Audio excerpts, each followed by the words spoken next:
Pour ma part, je pense que la politique de gestion de la crise de l'épidémie par la Chine a été bonne. Depuis le début, le gouvernement chinois a écouté beaucoup tout ce qui était les services médicaux, justement les experts médicaux qui ont suivi, qui ont développé les vaccins.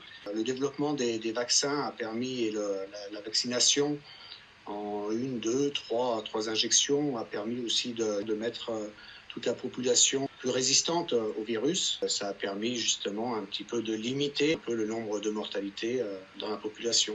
C'est par rapport au nombre de la population, en fait. 1,4 milliard, on ne peut pas gérer 1,4 milliard comme 70 millions d'habitants. C'est forcément quelque chose de plus fort, une restriction plus importante.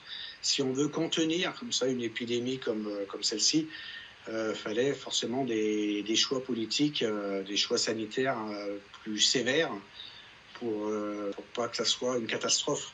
Pour 2023, le projet déjà, c'est d'aller en France pour faire tout ce qui est administratif. J'ai beaucoup de papiers à faire au niveau administratif en France. Donc, ça sera à l'occasion de visiter un peu la famille et les amis, puisque ça fait maintenant, au mois de décembre, ça fait 10 ans maintenant que je ne suis pas rentré en France, que j'habite en Chine. Les billets seront le plus abordables possible. Maintenant, l'ouverture, on va dire, est complète. Donc, je vais pouvoir faire le voyage dans les prochains mois.